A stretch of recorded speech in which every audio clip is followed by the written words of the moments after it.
My name is Olivia Sterling, and at 28 years old, I am the Director of Educational Policy for the state, a position that requires a steel spine and an absolute refusal to blink in the face of institutional pressure.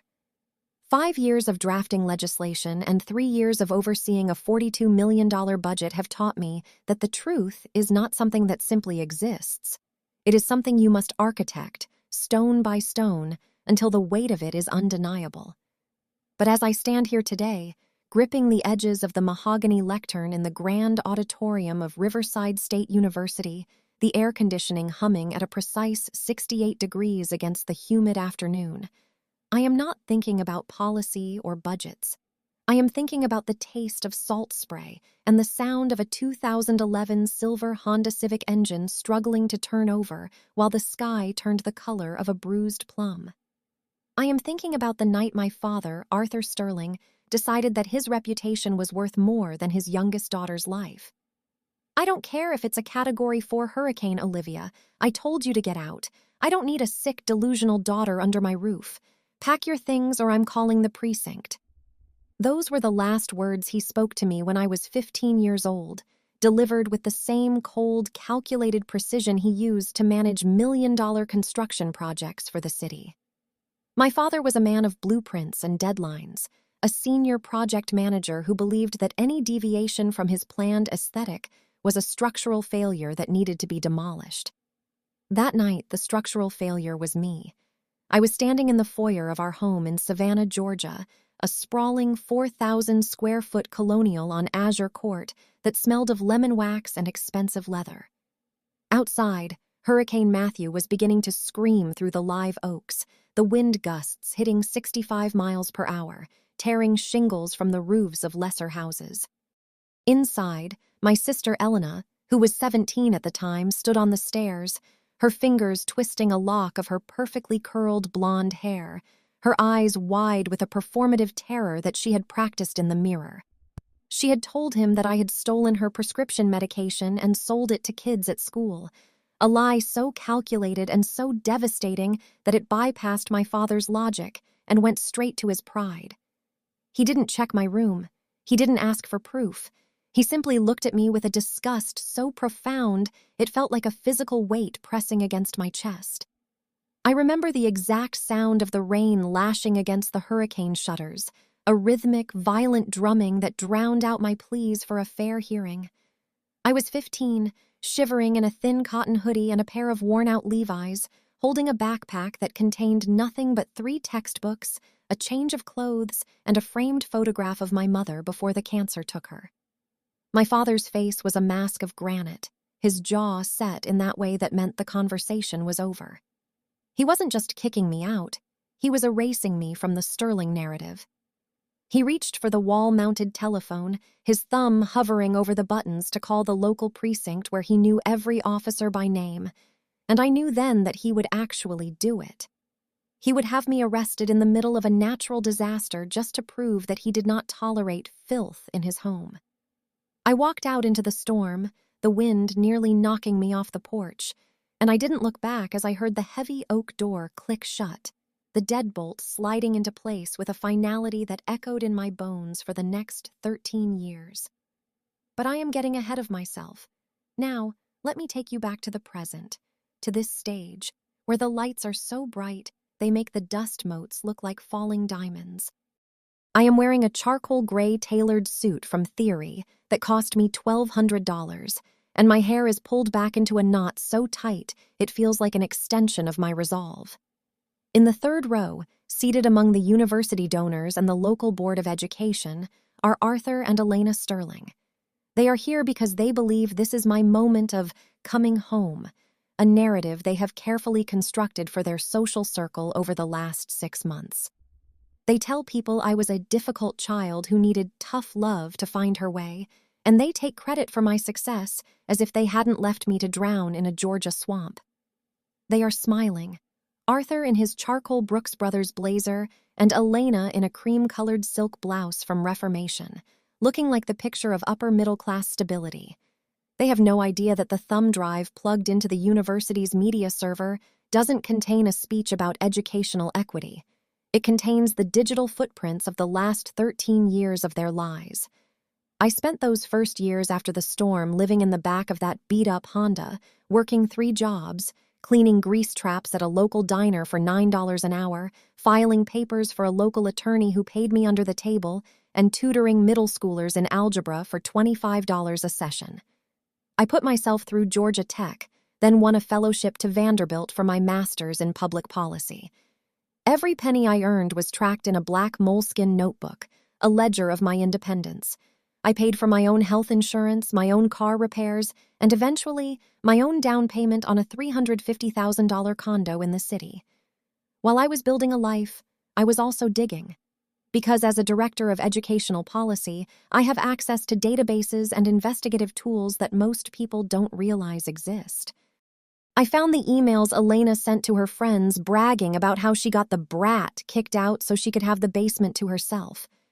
I found the bank records where my father had diverted my mother's small inheritance, money meant for my college fund, to pay off Elena's credit card debts from her failed attempt at a boutique in Charleston.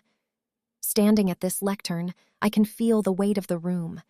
There are 500 people in this auditorium, including the local press and the university president, Dr. Eris Thorne.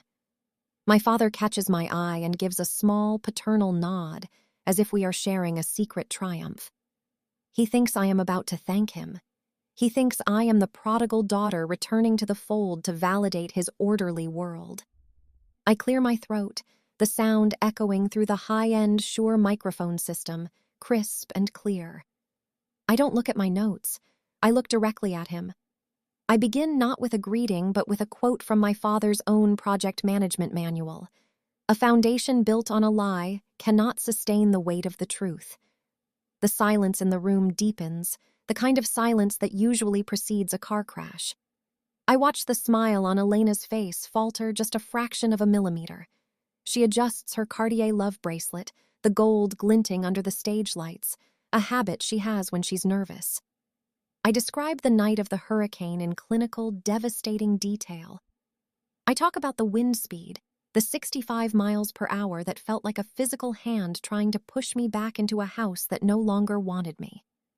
I talk about the sick, delusional daughter my father saw, and then I click the remote in my hand. Behind me, on the massive 40-foot projection screen, a scanned document appears. It is a dated laboratory report from 3 days after that night, showing that Elena's prescription levels were perfectly normal and that I had never touched a single pill. I had gone to a free clinic during the height of the storm, desperate to prove my innocence to a man who had already replaced me with a narrative. I watch my father's face go from confusion to a deep, mottled red. He shifts in his seat, his polished Allen Edmonds Oxford squeaking against the hardwood floor. He looks around, realizing for the first time that the prominent members of the community he has spent decades courting are all watching him. Not me. I move to the financial records. I show the transfer of $28,000 from my mother's estate to Elena's Style and Grace Boutique account, dated 6 months after I was kicked out. The room is so quiet I can hear the hum of the projector's cooling fan. I am not yelling. My voice is the steady, calm tone of a woman who has spent years perfecting the art of the presentation. I am delivering a policy briefing on the failure of the Sterling family infrastructure. I tell the audience that for 13 years, I was no one's daughter, and that the woman standing before them today wasn't forged by the tough love of a senior project manager, but by the cold reality of a hurricane and the kindness of strangers who saw a 15-year-old girl sleeping in her car and offered her a hot meal instead of a precinct call. I see the university president leaning forward, his brow furrowed, his eyes moving between me and my father. This isn't just a personal grievance. It's a public dismantling of a man's character in the very institution he spent years trying to influence with charitable donations that were actually tax write-offs.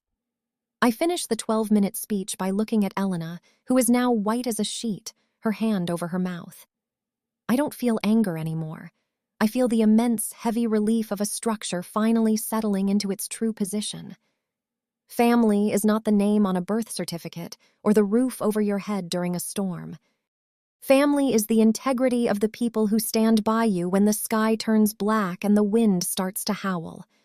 My father wanted order, and today I have given it to him. I have categorized his lies, project managed his downfall, and delivered the final report to the public. As I step back from the lectern, the applause doesn't start immediately. There's a long, breathless pause where the truth just hangs in the air, undeniable and cold. I walk off the stage, my heels clicking a steady rhythm on the floor, and I don't look at the third row. I walk out of the auditorium and into the bright, clear Georgia sunlight, leaving them behind in the wreckage of a house they built on sand. My name is Olivia Sterling. I am 28 years old, and for the first time in 13 years, I am finally breathing air that doesn't taste like salt and betrayal. The architecture of our home in Greenwich, Connecticut, was designed to signal a specific type of East Coast prestige that my father, Arthur, curated like a museum exhibit. It was a 4,000-square-foot colonial valued at precisely $850,000, sitting on a manicured acre where the grass was kept at a uniform 2.5 inches by a landscaping crew that arrived every Tuesday at 7 in the morning. Inside those walls, the air always felt thin, as if the oxygen was being rationed based on a hierarchy I didn't understand until it was too late to change my place within it. My sister Madison was the undisputed sun around which the Sterling family orbited, a perpetual golden child whose every whim was treated like a royal decree. She was 3 years older than me and lived a life defined by the rhythmic clack of tap shoes and the shimmering allure of competitive dance, an obsession that cost my parents $450 a month in tuition alone at the elite academy she attended. That figure didn't even begin to account for the hidden costs of her ambition, such as the $1,200 hand-sequined costumes that arrived in garment bags smelling of hairspray and desperation, or the travel expenses to regional competitions in Atlantic City where my parents would cheer until their throats were raw. I was the science geek, a title they bestowed upon me not with pride, but with a sort of polite bafflement, as if I were a strange species of beetle they had found in the garden and decided to tolerate for the sake of appearances. While Madison's world was made of chiffon and stage lights, mine was built of PVC piping, activated charcoal, and the meticulous data entries I kept in a series of spiral-bound notebooks I bought with my own saved allowance. The divide between us was never more apparent than the spring I turned 14, the year I spent 3 months constructing a portable, gravity-fed water filtration kit designed for disaster relief zones. I built it for under $40 using repurposed materials and a sheer, stubborn determination to create something that actually mattered. When I stood in the gymnasium of the regional science fair, my hands stained with graphite and my heart hammering against my ribs, the judges handed me the blue ribbon for first place, citing my innovative approach to low-cost humanitarian technology. I floated home that afternoon, clutching that ribbon as if it were a shield, imagining the moment I would show it to Arthur and my mother, Lillian, and finally see a reflection of the same light they shone on Madison. But the kitchen of our Greenwich Colonial didn't smell like celebration when I walked in. It smelled of lavender-scented ice packs and the sharp, medicinal tang of ibuprofen. Madison was draped across the white marble island, her face a mask of calculated tragedy, because she had tripped during a rehearsal for her lyrical solo and claimed to have misaligned her spiritual and physical center. My father was already on his mahogany-framed landline, scheduling a $150 emergency session with a celebrity chiropractor who specialized in dance injuries, while my mother hovered over her, offering emotional validation in the form of a promise for a new pair of $300 Lululemon leggings to help her feel empowered during recovery. I stood by the mudroom door with my blue ribbon, the satin cool against my palm, waiting for a gap in the crisis that never came. My father glanced at me for a split second, his eyes sliding over the award as if it were a grocery receipt, and told me to be quiet because Madison needed a low-stimulation environment to process her trauma. The blue ribbon never made it to the refrigerator. I eventually tucked it into the back of my desk drawer, underneath a stack of graph paper where it remained until the day I left that house for good. I learned very early on how to navigate the world on what I called a silent budget, a self-imposed austerity measure designed to make me as invisible as possible so I wouldn't disrupt the flow of resources toward the Sterling family's primary investment, which was Madison's ego. While Madison's high-interest credit card debt was quietly wiped clean every fiscal quarter by my father, a man who preached fiscal responsibility to his project teams but practiced blatant favoritism at home, I made sure my needs never exceeded the bare minimum. I became a master of the secondary market, buying my textbooks used from graduating seniors for 10 cents on the dollar and repairing my own electronics with a soldering iron I found at a yard sale for $5.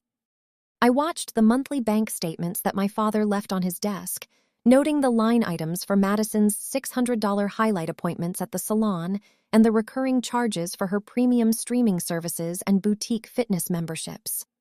Meanwhile, I wore the same 3 pairs of jeans for 3 years, letting the hems fray until they were fashionable by accident rather than design, and I never once asked for the $500 graphing calculator I actually needed for my advanced placement calculus course. I simply spent my weekends at the public library, using their outdated desktop computers until the janitor flicked the lights at closing time. Lillian, my mother, was a woman who navigated our home like a ghost in expensive silk, her primary role being the dampener of any potential conflict that might upset Arthur's sense of order.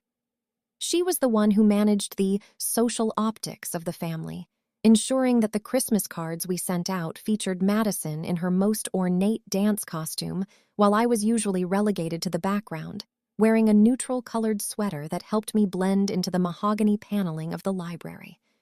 She would tell me, in a voice that was always too soft to be reassuring, that I was so independent and that they never had to worry about me, as if my self-sufficiency were a gift I was giving them rather than a survival mechanism I had been forced to develop. They mistook my silence for contentment, never realizing that every time they ignored a milestone of mine to fund a whim of Madison's, they were essentially handing me the bricks I would eventually use to build a wall they could never climb over. The disparity wasn't just about the money, though the thousands of dollars poured into Madison's fleeting interests compared to the pennies spent on my education were a clear metric of my worth in their eyes. It was about the fundamental assumption that my life was a supporting subplot to Madison's grand performance. The silent budget extended into my college years, where the contrast between our lives became a yawning chasm that no amount of family dinners could bridge. Arthur made it clear that while they would cover Madison's full tuition at a private liberal arts college, known more for its social scene than its academic rigors, a cost upwards of $68,000 a year, I was expected to leverage my intellect to find my own way. I did exactly that, securing a full-ride scholarship to a university that prioritized research, but I still worked 20 hours a week in the admissions office to cover my own meal plan and the $200 monthly insurance premium on my aging car. I remember a specific Thanksgiving break when I returned home to find the driveway blocked by a brand-new 2018 white Audi A4 with a red bow on the hood, a get-well-soon gift for Madison because she had decided to quit dance and was feeling directionless. That car cost more than my entire 4-year living budget, yet my father sat at the head of the table that night and lectured me on the importance of grinding and how my mother and he were so proud of how I didn't need anything from them. I sat there, chewing on a piece of dry turkey that cost $40 a pound from a gourmet organic butcher, and looked at the 3 of them, Arthur, Lillian, and Madison, and realized I was looking at a closed circuit.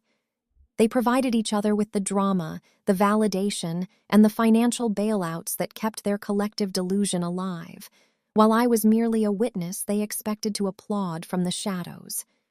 Madison complained about the seat heaters in her new car not being quite right, and my mother spent 20 minutes researching the exact temperature settings that would provide the most soothing experience for her delicate back. No one asked me about my internship at the Department of Education or the fact that I had just published my first peer-reviewed article on resource allocation in public schools. I realized then that my father's obsession with order wasn't about logic or fairness. It was about maintaining a narrative where he was the benevolent patriarch of a perfect family, and in his version of perfection, I was the variable that didn't fit the equation. I stopped trying to solve for X that night and started planning for the day I would move the entire decimal point of my life, leaving them with a balance of 0 where my loyalty used to be. Every cent I saved, every hour I worked at the library, and every silent meal I endured was a deposit into a future they couldn't touch. I watched my father manage his multi-million-dollar construction projects with an iron fist, demanding accountability for every nail and every hour of labor. Yet he never accounted for the emotional debt he was accruing with me. He saw Madison's high-maintenance lifestyle as a sign of her refined tastes, and my frugal, focused existence as a sign that I was low maintenance, a term that is often just a polite way of saying easy to ignore. But being low maintenance means you have very little to lose when you finally decide to walk away, and it means you know exactly how to survive when the people who were supposed to be your foundation turn out to be made of nothing but expensive, sequined air. I lived in that Greenwich Colonial for 18 years, but I was never at home there. I was just an uncredited extra in a high-budget production of The Sterlings, waiting for my chance to finally step off the set and burn the script on my way out. The blue ribbon from the science fair stayed in that desk drawer, a small silk reminder that I had always been capable of creating something valuable out of nothing, even when the people who shared my DNA couldn't see past the glitter of a sister who was already beginning to fade. The true breaking point of my life did not arrive with a whimper or a gradual erosion of trust, but with the violent, howling arrival of a nor'easter on the night of October 12th, a date that is etched into my memory with the searing precision of a thermal burn. I was 15 years old, sitting at the reclaimed oak kitchen island of our Greenwich home, surrounded by the scent of expensive beeswax candles that my mother, Lillian, had lit, because the storm was already beginning to rattle the triple-pane windows of the Colonial. The weather station on the small television in the breakfast nook was reporting wind gusts of 60 miles per hour and a barometric pressure that was dropping so rapidly it made my ears pop, a physical manifestation of the atmospheric tension that had been building inside those walls for years. I was hunched over a heavy textbook, working through a series of complex AP chemistry equations involving stoichiometric calculations and limiting reactants, when the front door chime echoed through the house. It was Jake, a boy from my class who lived 3 houses down on Linden Lane, whose father was a high-ranking partner at a hedge fund and whose presence usually commanded a level of respect that even my father, Arthur, acknowledged. Jake wasn't there for a social visit. He was failing chemistry and knew that I was the only person in our zip code who could explain the behavior of noble gases without looking at a cheat sheet. But to my sister Madison, his presence was a biological threat to her status as the center of the universe. Madison was 12 at the time, an age where her need for dominance had transitioned from playground tantrums into a sophisticated Machiavellian form of psychological warfare that my parents were either too blind or too exhausted to recognize. She had watched from the shadows of the grand staircase as Jake leaned over my shoulder, his finger tracing a line on my graph paper as he asked if I could help him balance a particularly difficult redox reaction. To Madison, this wasn't an academic consultation. It was a personal affront, a theft of attention from a boy she had claimed as her own crush in the hierarchy of 7th-grade social dynamics. The moment Jake stepped back out into the pre-storm drizzle, waving a hand in thanks, the air in the kitchen shifted from the quiet hum of study into something jagged and predatory. Madison didn't scream or confront me directly, which would have been too easy for me to defend against. Instead, she retreated to the upstairs den, where I heard the heavy thud of a decorative brass paperweight, a 3-pound orb of polished metal that sat on my father's desk, hitting the floor, followed by a sharp, stifled cry that brought my parents running from the living room. What followed was a masterclass in calculated self-destruction designed to facilitate my total erasure from the family ledger. While the wind outside began to tear branches from the ancient maples lining our driveway, Madison sat on the velvet sofa in the den, cradling her left forearm where a 4-inch deep purple bruise was already blooming beneath the skin. a sickeningly perfect mark of violence she had inflicted upon herself with that brass paperweight. With tears streaming down her face, the kind of silent, rhythmic sobbing that she had perfected in her competitive dance solos, she handed her iPhone to my father. On the screen was a series of messages from a burner app, a collection of vile, hateful texts filled with threats and insults that appeared to come from my number, calling her a burden, a loser, and a shadow of a sister who deserved to be hurt.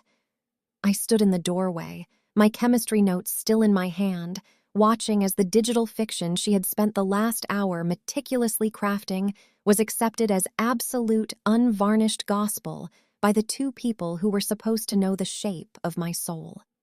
My father, Arthur, did not ask for my side of the story, nor did he look at my phone to see if the messages actually existed on my device. His project manager brain, so obsessed with order and structural integrity, had already identified me as the rot in his foundation.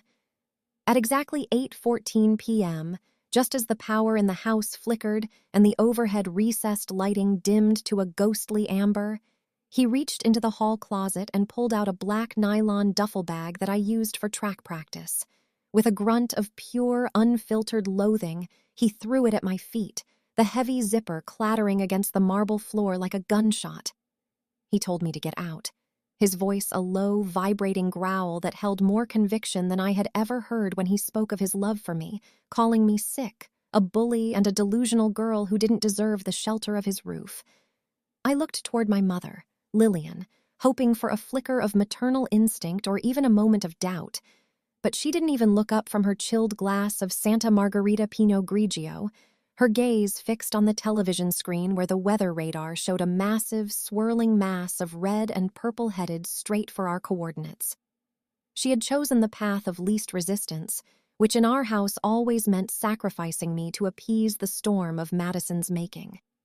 The transition from the warmth of the $850,000 Colonial to the raw, freezing violence of the nor'easter was instantaneous and disorienting.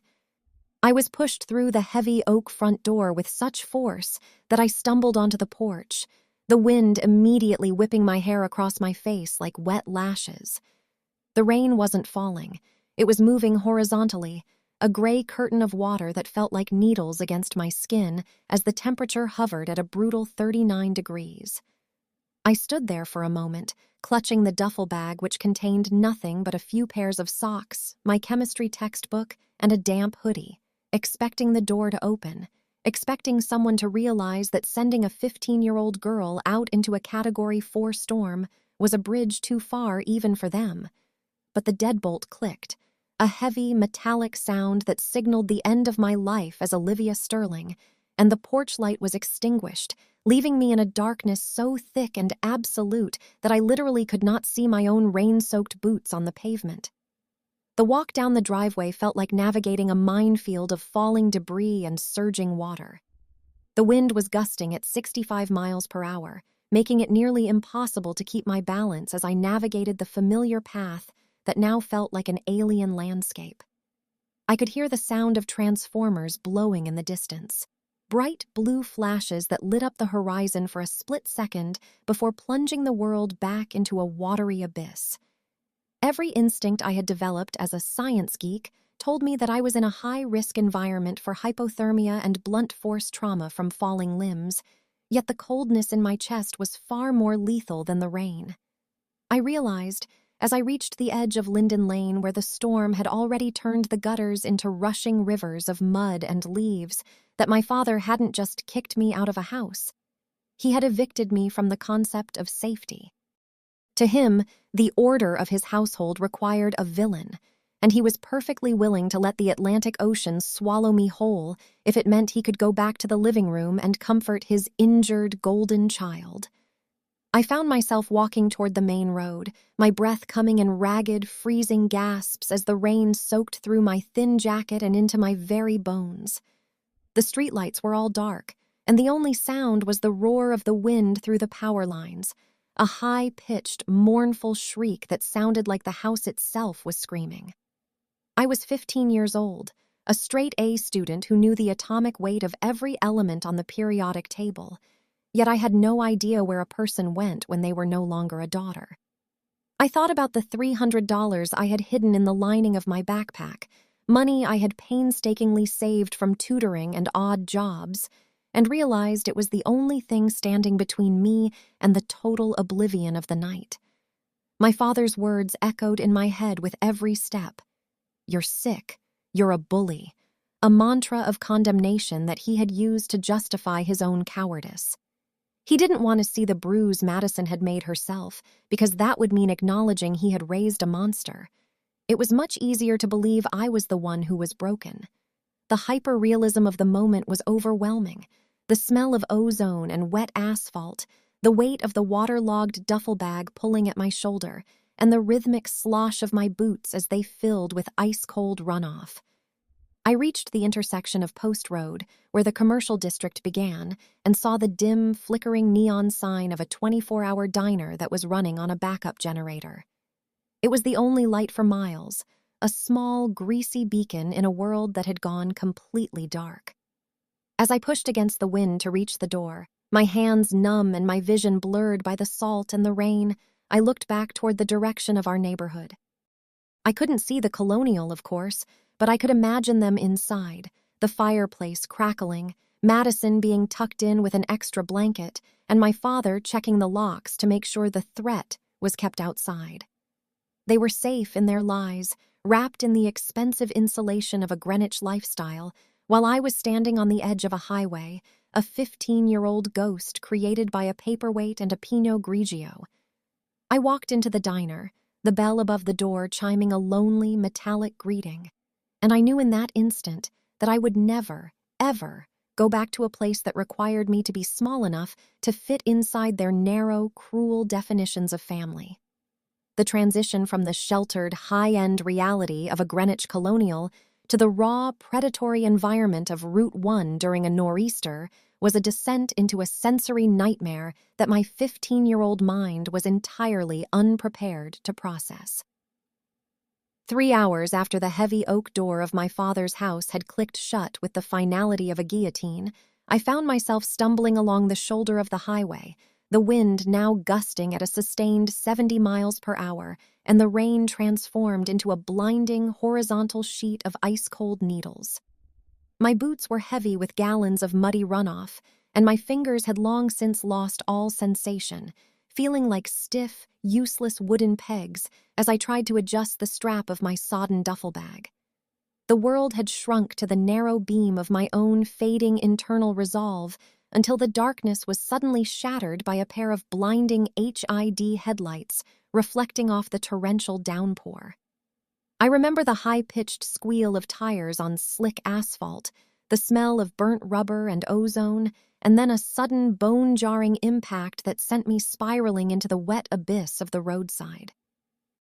I woke up lying on the cold, unforgiving asphalt of Route 1, the rough texture of the road pressing against my cheek, while my vision began to tunnel into a small, flickering point of light. The pain hadn't arrived yet, replaced by a terrifying, hollow numbness that made the world feel distant and underwater. But I could hear the rhythmic thud of a heavy car door and the splashing of footsteps running toward me through the rising puddles. A woman's face appeared in the periphery of my narrowing sight, her expression one of profound maternal terror that I hadn't seen on my own mother's face in over a decade. This was Dr. Eleanor Smith, though I didn't know her name then. I only knew her as the person who dropped to her knees in the middle of a Category 4 storm, ruining what looked like a very expensive wool coat to pull my head onto her lap. She was a dean at the state university, a woman used to command and crisis, and she didn't just call 911 with a trembling hand. She stayed, her fingers interlaced with mine, holding me steady while the freezing rain washed the blood from a deep laceration on my forehead. Her voice was a steady, low anchor in the chaos, telling me to stay with her, to keep my eyes on her, while her black 2023 Volvo XC90 sat idling behind us, its hazard lights pulsing like a rhythmic heartbeat against the dark woods of Connecticut. By the time the ambulance arrived and the paramedics had stabilized my neck with a rigid C-collar, the adrenaline was beginning to ebb, leaving behind a jagged, searing agony in my hip and shoulder. I was transported to the emergency room at St. Vincent's Medical Center, a high-octane environment of sterile white light, the smell of antiseptic, and the constant rhythmic beeping of cardiac monitors that felt like they were counting down the seconds of my old life. Eleanor Smith did not leave my side. She followed the ambulance in her own vehicle and sat in the waiting room, her clothes still damp and stained with my blood, using her influence to ensure I wasn't just another unaccompanied minor lost in the system on a chaotic night. She watched me through the glass partition of Trauma Room 3 while a team of nurses in light blue scrubs cut away my soaked hoodie and started an IV line of warm saline to combat the onset of Stage 2 hypothermia. I lay there, staring at the perforated acoustic tiles of the ceiling, wondering if my father was currently checking the weather app or if he was already asleep, satisfied with the order he had restored to his household by purging me from it. When my parents finally arrived at the hospital nearly 2 hours later, they didn't burst through the double doors with the frantic energy of terrified protectors. They walked in with the weary, irritated gait of people who had been forced to deal with an expensive plumbing leak in the middle of the night. My father, Arthur, was wearing a fresh rain jacket over his polo shirt, his face set in a mask of profound annoyance as he approached the nurses' station to complain about the inconvenience of the phone call they had received. My mother, Lillian, stood a few paces behind him, clutching her designer handbag against her chest as if the germs of the public hospital might contaminate her, her eyes scanning the room not for her daughter, but for anyone who might recognize them in such a compromising position. They were so focused on their own narrative of the difficult daughter that they didn't notice the silver-haired woman standing by the vending machines until she stepped directly into their path, her posture radiating the kind of institutional power that Arthur Sterling spent his entire career trying to appease. The shift in the room was instantaneous and visceral, a physical manifestation of a hunter realizing they have wandered into someone else's trap. As my father began to launch into a practiced explanation about a discipline issue and how I had run away into the storm of my own volition, his eyes finally locked onto Eleanor Smith's face, and the color drained from his skin so rapidly it was as if a plug had been pulled.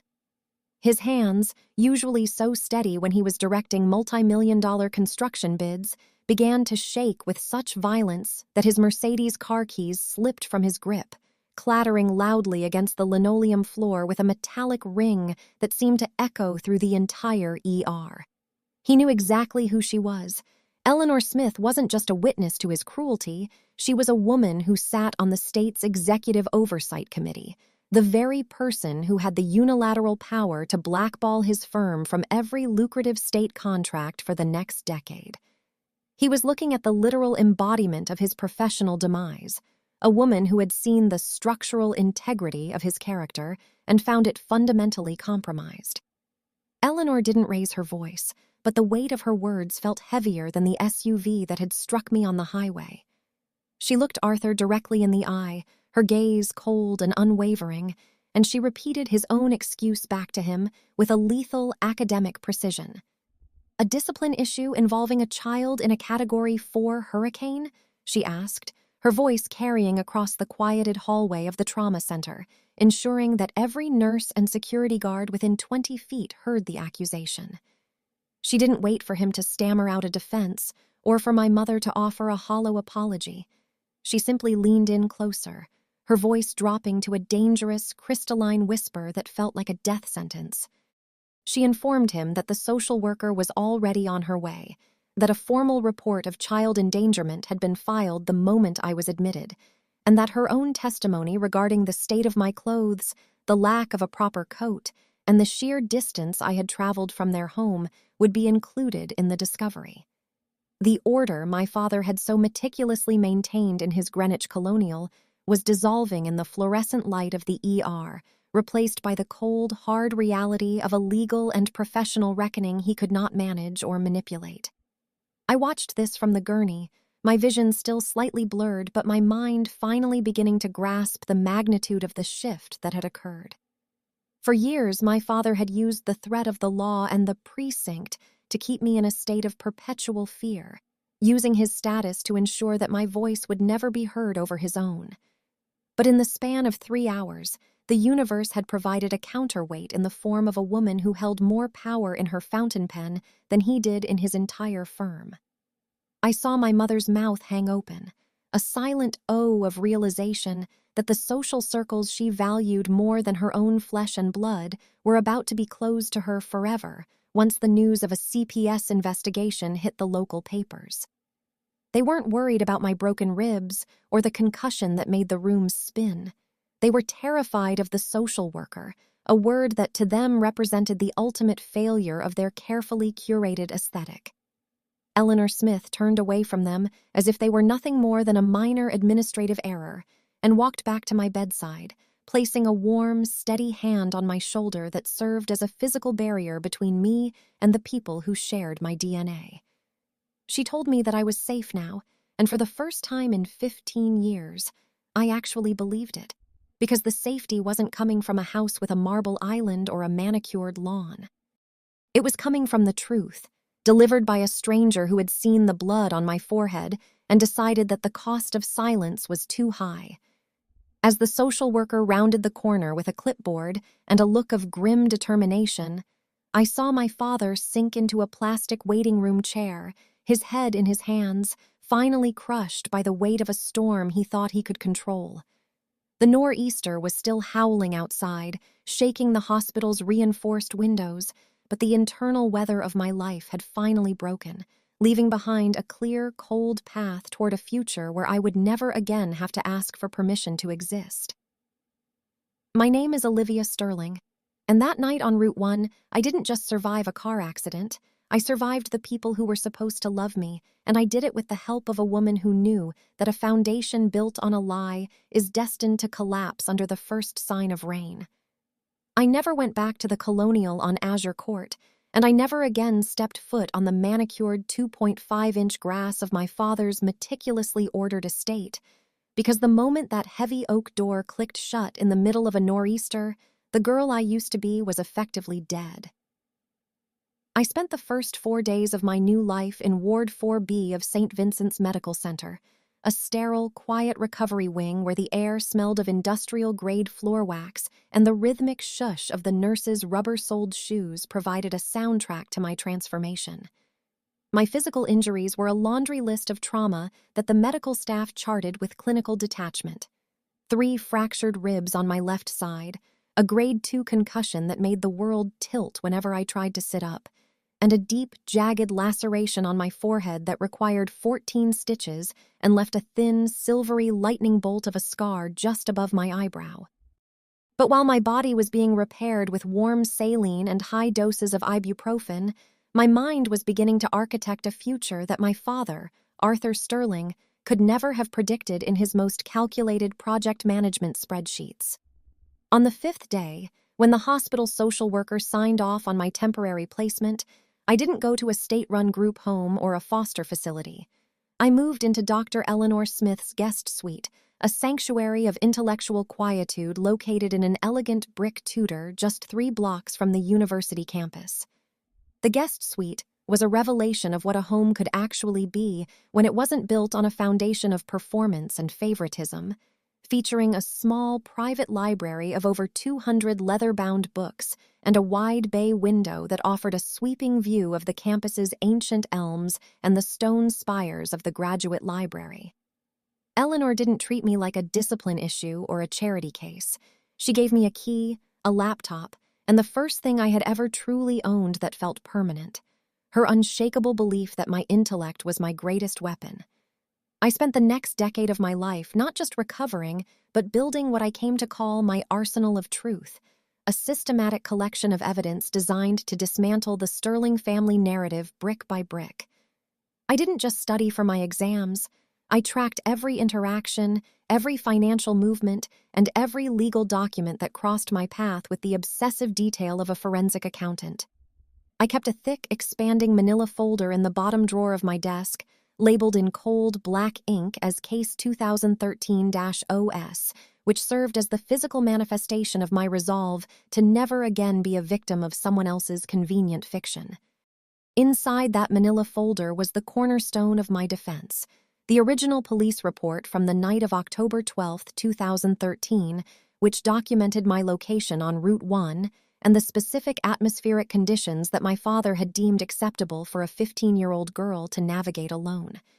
It contained my ER toxicology screen, a document I guarded with a fierce, protective intensity because it proved, with the absolute certainty of laboratory science, that I had been stone-cold sober and emotionally stable when I was cast out, directly contradicting the sick and delusional label my father had used to justify his cruelty.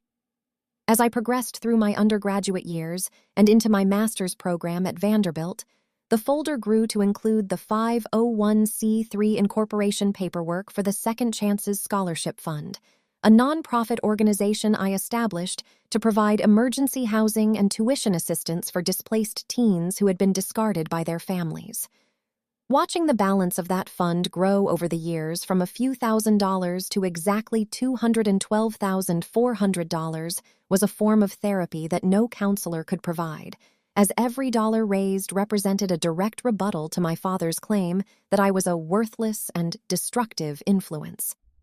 The most pivotal addition to my arsenal of truth came during my 23rd year, when I took $1,500 of my hard-earned savings from a policy research internship and hired a private investigator named Marcus Thorne to perform a deep-dive digital forensic audit of my sister's old electronic footprint.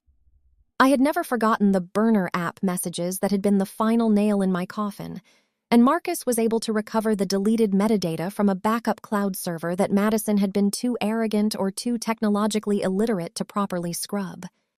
The report he delivered to me was 38 pages of undeniable proof, showing the exact timestamps and the spoofed IP addresses Madison had used to send those vile texts to herself from a secondary account she had created on her iPad. Seeing the data mapped out in cold, logical columns felt like finally exhaling a breath I had been holding since that night in the foyer. I had the proof that the golden child was a digital architect of malice and that my parents had destroyed their relationship with me based on a series of 17 false messages that took her less than 6 minutes to compose. During those years, my life was a study in hyper-focused discipline and the kind of quiet, high-level success that doesn't need to shout to be heard, as I transitioned from a star student into the youngest director of educational policy in the region.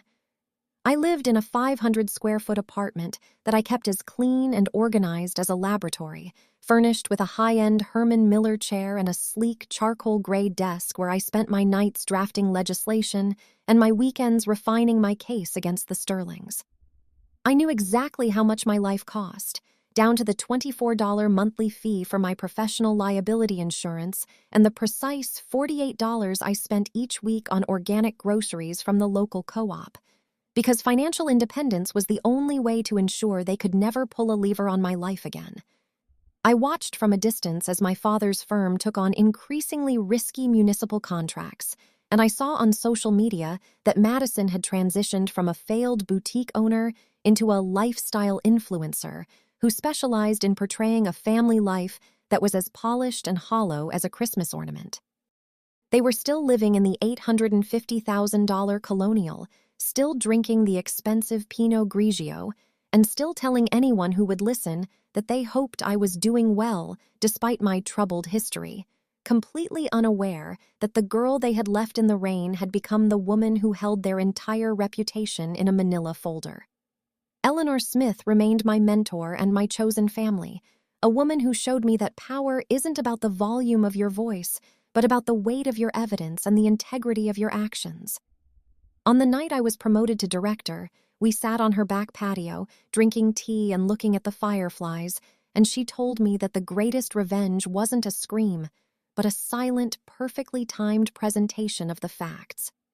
She had watched me transform from a shivering, blood-stained 15-year-old into a woman who could command a boardroom of legislators with a single, calm sentence, and she knew as well as I did that the time for the Case 2013-OS to be closed was rapidly approaching.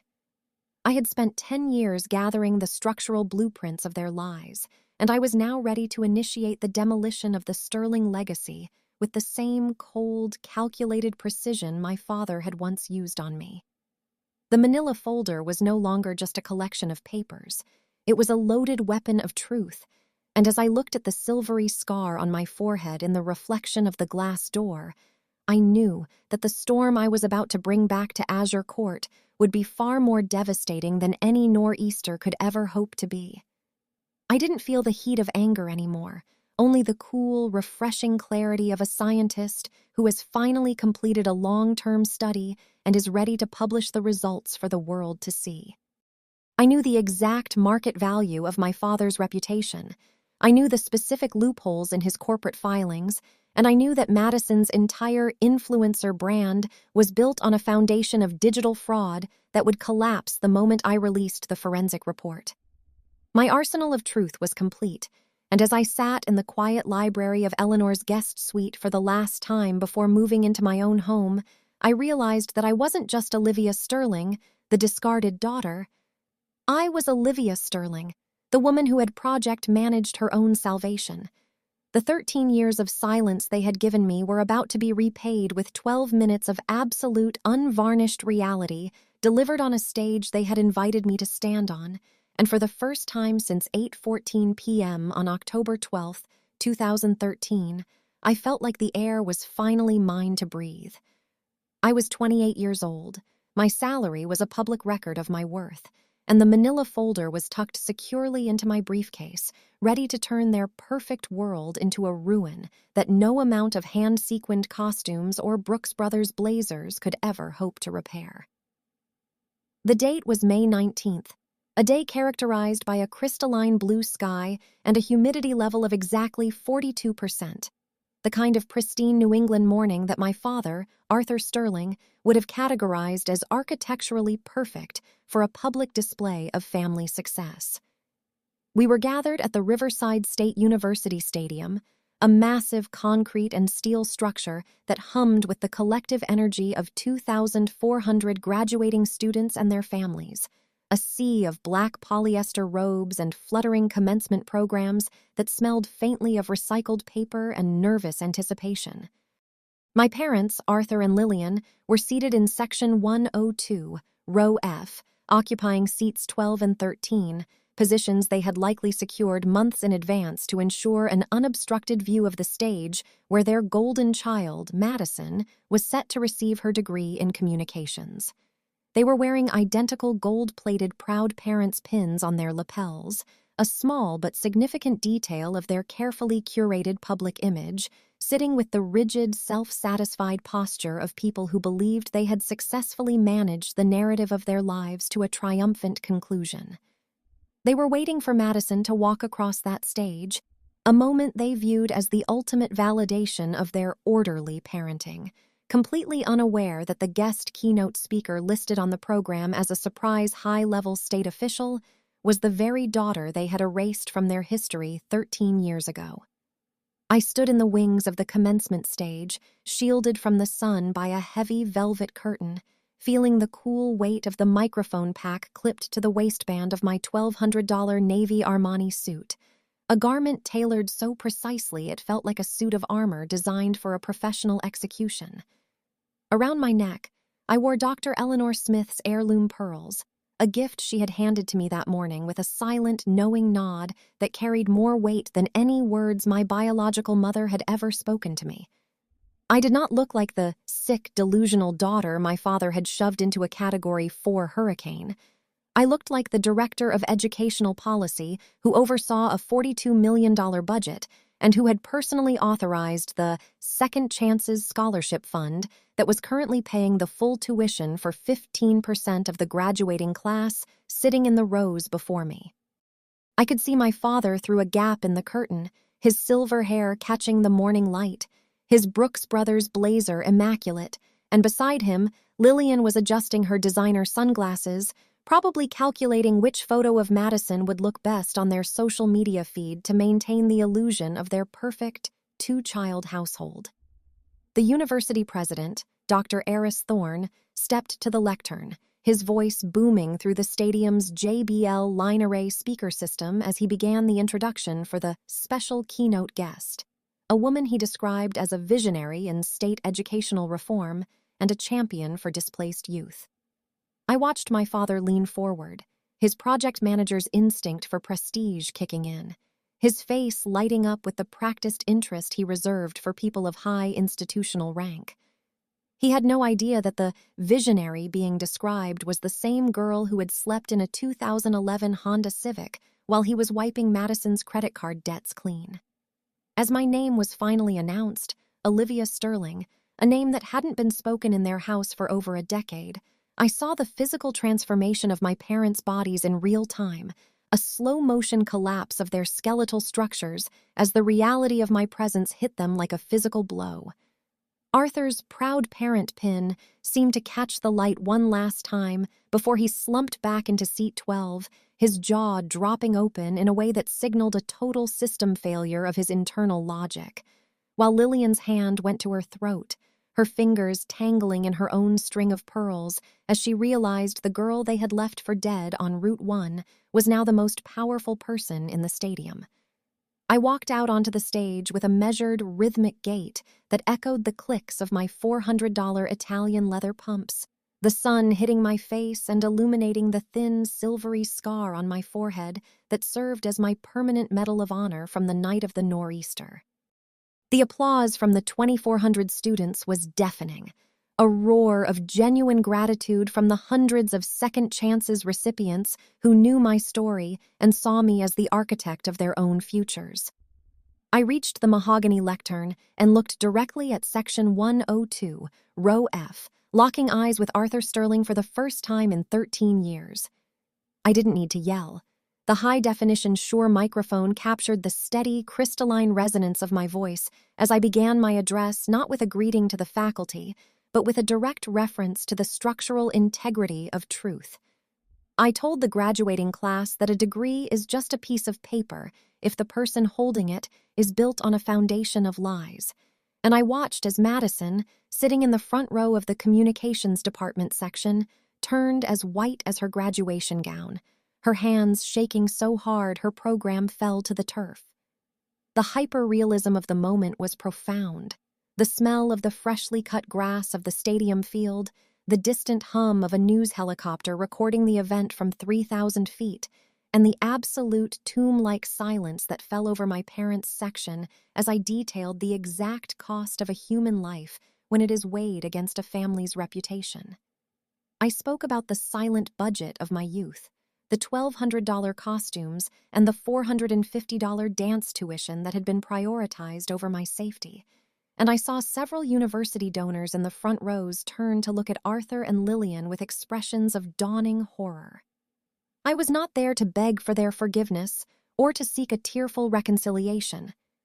I was there to deliver a final project report on the failure of the Sterling family infrastructure in front of every person they had ever tried to impress. I watched my father's face turn a mottled, bruised shade of purple as he realized that the discipline issue he had so carefully buried was now being broadcast to the entire region, and that the woman signing the checks for the very institution he revered was the daughter he had tried to demolish with a paperweight and a precinct call. Every sentence I spoke was a brick being removed from the wall they had built around their lives, a systematic dismantling of their $85,000 colonial reality. I mentioned the forensic audit of the 2013 messages, the toxicological reports that lived in my arsenal of truth, and the specific night on Route 1 when a stranger's 2023 Volvo had been more of a home than their 4,000-square-foot mansion. I saw the university's social media team frantically typing on their laptops in the press box, the story already beginning to trend as the Olivia Sterling commencement speech, and I knew that by the time the sun set on May 19th, the Sterling name would be synonymous with the kind of systemic cruelty that no amount of charitable donations could ever scrub clean. Madison was weeping openly now, her mascara running in dark streaks down her face as she realized that her communications degree was useless in a world where her sister had just perfected the ultimate form of public communication, the unvarnished, documented truth. I concluded the speech by looking away from Section 102 and toward the sea of black robes, my voice softening but losing none of its edge as I told the graduates that family is not a matter of blood or DNA, but a matter of who stands beside you when the barometric pressure drops and the winds hit 65 miles per hour. I told them that their worth was not a variable to be calculated by people who are blinded by their own narcissism, and that the greatest success is living a life so transparently honest that you never have to fear the light of a stadium sun. As I stepped back from the lectern, the silence held for 3 seconds, a long, breathless pause that felt like the suspension of gravity, before the stadium erupted into a standing ovation that shook the very foundations of the concrete tiers. I watched my parents attempt to stand, to perhaps move toward the stage or to flee the venue, but they were trapped by the very crowd they had wanted to be a part of, surrounded by the 360 students who were only there because I had decided that their lives were worth more than a proud parent pin.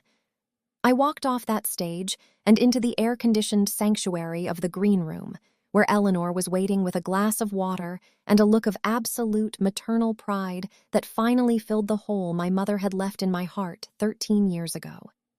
I did not look back at Section 102, and I did not wait for the communications graduates to receive their diplomas. I had delivered the only report that mattered, and the Sterling family project was officially closed, marked as a total loss in the ledger of my life. My name is Olivia Sterling. I am 28 years old.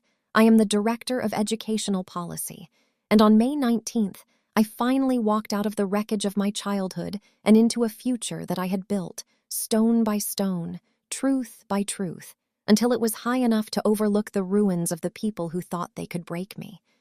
The pearls around my neck were cool against my skin, a reminder that while some foundations are built on sand, the ones built on survival and integrity are the only ones that will ever truly stand the test of time and the weight of a hurricane. Resilience isn't just a buzzword that people in high-end office suites throw around to mask the lack of a real soul in their corporate culture, I began, my voice amplified by the 40-speaker professional PA system that distributed my words with a clinical, vibrating clarity to every single corner of the 2,400-seat stadium. The air in the arena felt heavy, charged with the kind of electric anticipation that precedes a massive lightning strike. As I leaned into the high-end Shure microphone, my hands resting steadily on the polished mahogany of the lectern, while the sun caught the sharp, tailored lines of my navy Armani suit. 13 years ago, on a night that recorded a brutal 3 inches of rainfall per hour and wind gusts that topped 65 miles per hour, a 15-year-old girl was told by the man who was supposed to be her protector that she was too sick and too delusional to be loved under his roof, all because of a calculated lie and a 4-inch self-inflicted bruise on a golden child's arm. The silence that followed that opening statement was not merely quiet. It was a deafening, pressurized vacuum that seemed to suck the oxygen out of the entire stadium, leaving only the sound of the distant hum of the university's HVAC systems and the soft fluttering of 2,000 graduation programs in the spring breeze. I did not look down at my notes because I didn't need a script to describe the exact moment my life was dismantled by a man who valued order over the truth of his own blood. I kept my gaze fixed on Section 102, Row F, where I could see my mother's face turn a sickly, translucent shade of pale, the exact, horrific shade of her $80 silk blouse from Ann Taylor, as she realized that the 13 years of carefully constructed silence were being shattered by the very daughter she had helped to bury. I did not name Arthur or Lillian Sterling directly, but I gave the precise geographic coordinates of the Colonial on Azure Court. I gave the date of October 12th, and I recited the exact jagged words my father had used at 8:14 p.m. when he threw a black nylon duffel bag at my feet and pushed me into a Category 4 hurricane. The audience, a sea of black robes and expectant faces, shifted in a collective wave of realization as they began to connect the dots between the powerful director of educational policy standing before them and the shivering, abandoned child I had once been. I watched Madison in the third row, her graduation cap slightly tilted to the left, and her mouth hanging open in a silent, paralyzed gasp of shock that made her look far less like the polished communications major she was supposed to be and more like the frightened bully I remembered from that night. She was surrounded by her peers, the very people she had spent the last 4 years trying to impress with her fabricated background of a supportive, elite family, and I could see the physical weight of my words hitting her like a series of hammer blows against a glass house. I detailed the technical forensics I had gathered, the toxicology reports that proved my sobriety, and the digital trail of 17 spoofed messages that had served as the foundation for my exile. And with every sentence, I could feel the structural integrity of the Sterling family legacy collapsing into a pile of expensive, sequined rubble. My father, Arthur, sat frozen in seat 12, his hands gripped so tightly around the armrests of the stadium chair that his knuckles were as white as the graduation programs, his eyes fixed on me with a mixture of terror and a dawning realization that no amount of project management could fix the disaster I was currently unleashing. I moved the narrative forward to the present, my voice gaining a steady, resonant power as I spoke about the woman who had actually done the labor of parenting when my biological family was too busy maintaining their social optics to care if I survived the night. I announced that as my final act of the commencement, I was establishing a new $50,000 endowment through the Second Chances Fund, specifically named in honor of Dr. Eleanor Smith, the woman who had found a bleeding girl on Route 1 and decided that a stranger's life was worth more than a convenient silence. This endowment was not just a financial gift, it was a permanent, institutional record of the job my parents were too cowardly and too narcissistic to perform. A legacy of real support that would outlast every construction project my father had ever signed his name to.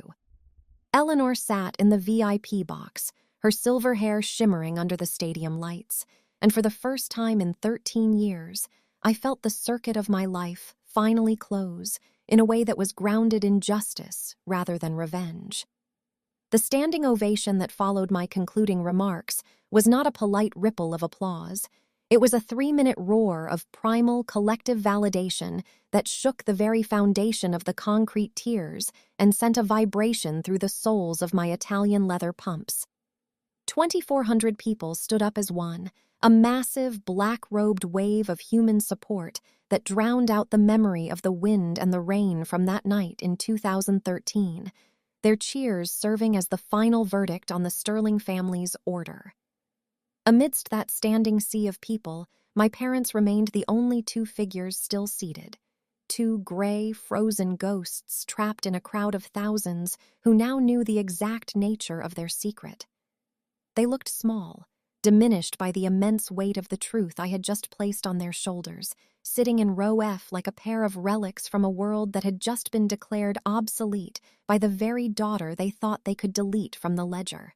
As the roar of the crowd continued to pulse through the air, I took a long, steady breath, savoring the scent of the spring grass and the absolute clarity of the moment, knowing that the manila folder labeled Case 2013-OS was finally, permanently closed. I had not just survived the storm they sent me into. I had harnessed it, turned the wind into my own voice and the rain into my own resource, and I had returned to their doorstep not as a victim seeking a seat at their table, but as the woman who owned the room. I saw a local news crew in the press area frantically checking their cameras, their lenses zoomed in on the two people in Section 102 who were still sitting down, and I knew that by the time we reached the parking lot, the name Sterling would no longer be associated with prestige, but with a Category 4 failure of character. I stepped back from the lectern, the mahogany cool beneath my palms, and I felt a profound sense of peace that had nothing to do with the Armani suit or the $50,000 endowment, and everything to do with the fact that I no longer needed their recognition to know I was whole. The 3 minutes of applause felt like a lifetime of healing condensed into a single sonic experience, a baptism of noise that washed away the last traces of the salt spray and the blood from my forehead. I watched as Madison tried to pull her cap straight, her eyes darting around at her classmates who were now looking at her with a mixture of pity and revulsion. the social currency she had spent years accumulating suddenly devalued to zero. My father finally looked away from the stage, his head dropping into his hands as the reality of his professional and social ruin settled over him like a heavy, wet blanket, while Lillian just stared at her $80 silk blouse as if she could find a way to disappear into the fabric. They had wanted order, they had wanted perfection, and I had given them the ultimate hyper-realistic version of both, a perfect account of their failures and an orderly presentation of the truth that would follow them for the rest of their lives.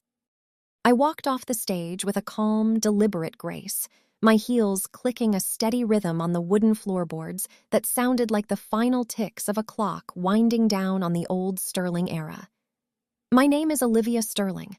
I am 28 years old, and as I walked past the security detail and out into the brilliant, unforgiving Georgia sun, I realized that the greatest moral of my story wasn't just that family is who stays, but that the truth is a foundation that can never be washed away by any amount of rain.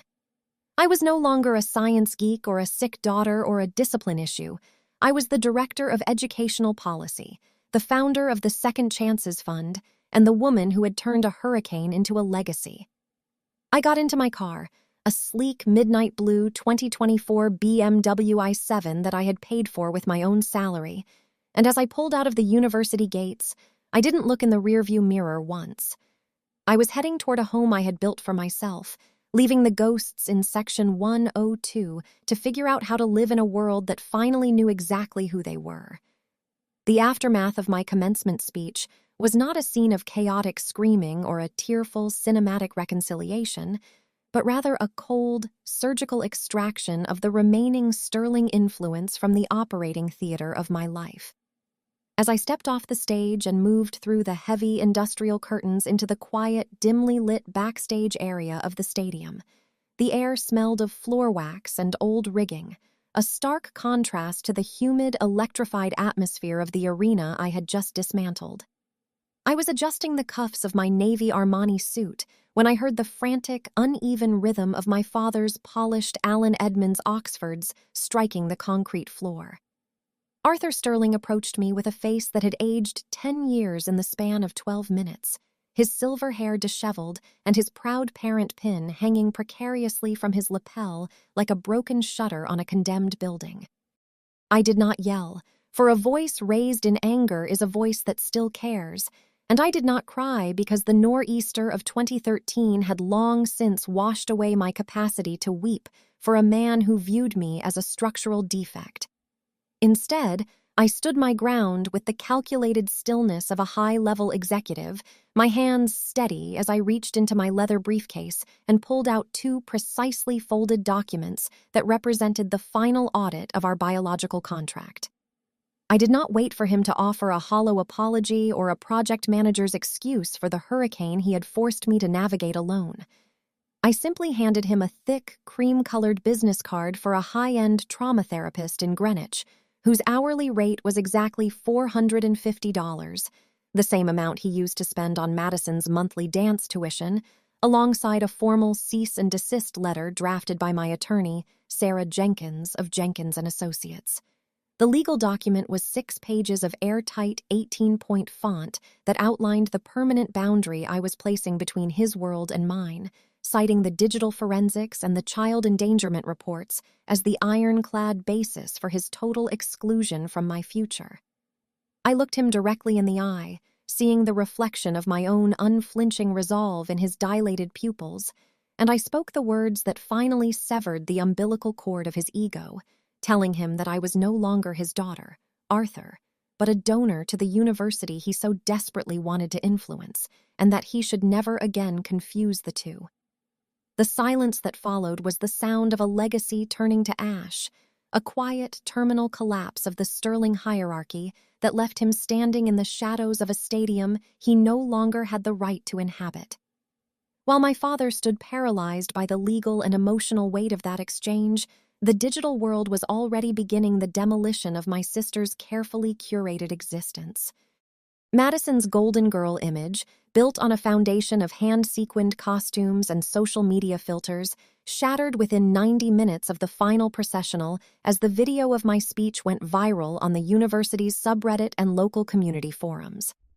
By the time the sun had reached its zenith, the narrative of the perfect Sterling family had been replaced by a hyper-detailed account of her 2013 digital fraud and the cold narcissism that had allowed her to watch her sister walk into a Category 4 storm. The consequences were as swift as they were absolute. The local PR firm in Hartford, where she had already accepted a junior executive position starting at $65,000 a year, rescinded her job offer via a cold 3-sentence email citing a conflict with their corporate ethics policy. She was no longer an influencer or a rising star. She was a cautionary tale, a girl who had tried to build a mountain out of a molehill of lies only to find herself buried under the landslide of the truth. Today, my life is a masterclass in quiet, high-performance stability, an existence that is 100% lie-free and architected by my own hands. I live in a 1,200-square-foot industrial loft in a restored brick factory building where the ceilings are 14 feet high and the windows are massive, glass-walled portals that flood my office with the kind of pure, unadulterated light that hides no secrets. My office is a minimalist sanctuary of glass and steel, featuring a custom-built desk where I oversee the educational policies for an entire state, managing a team of 24 specialists and a budget that would make my father's construction bids look like pocket change. There are no mahogany panels or lemon-waxed foyers here. There is only the rhythmic hum of my high-end workstation and the sight of my leather-bound library where Case 2013-OS sits on the top shelf, a closed file that serves as the cornerstone of my independence. I earn a salary that allows me to afford the $1,200 Armani suits and the heirloom pearls without ever having to check a balance or ask for a bailout. And my name is no longer a tool for my father's prestige, but a brand of integrity that stands on its own merits. The Sterling Colonial on Azure Court still stands, I imagine, but it is a hollow shell, a museum of a family that didn't have the structural integrity to survive its own history.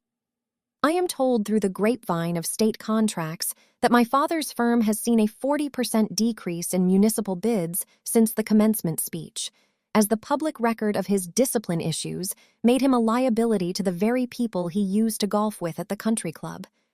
My mother, Lillian, reportedly spends her days in the darkened living room, the $80 silk blouses collecting dust as she realizes that the social optics she valued more than her daughter have left her in a state of total isolation. They are the ghosts of a Category 4 failure, trapped in a 4,000-square-foot colonial that smells of nothing but regret and expensive Pinot Grigio, while I am out in the world, breathing air that is crisp, clear, and entirely my own.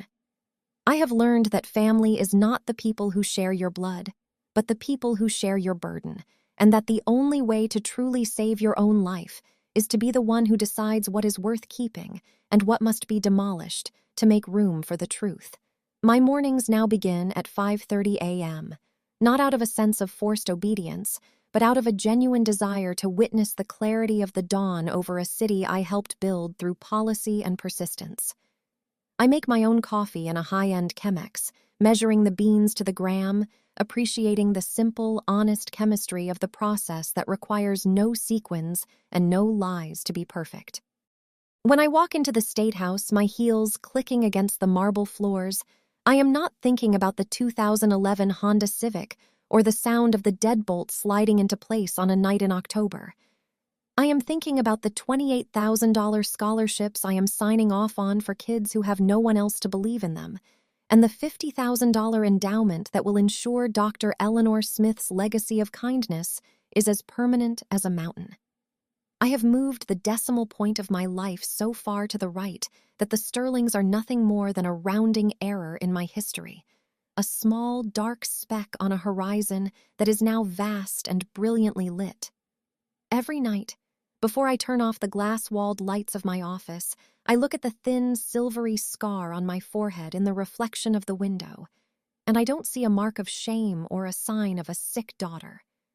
I see a topographical map of my own resilience, a physical record of the night I stopped being a variable in someone else's equation and started being the solution to my own.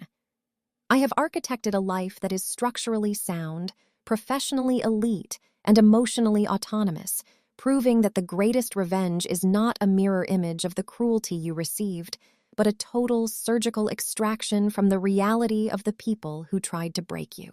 My name is Olivia Sterling. I am 28 years old, and I am the Director of Educational Policy, the architect of the Second Chances Fund, and a woman who no longer fears the sound of the wind or the falling of the rain, because I am the one who controls the weather in my own world. The black nylon duffel bag is long gone, replaced by a life of substance and a legacy of truth that will stand long after the colonial on Azure Court has been reclaimed by the earth.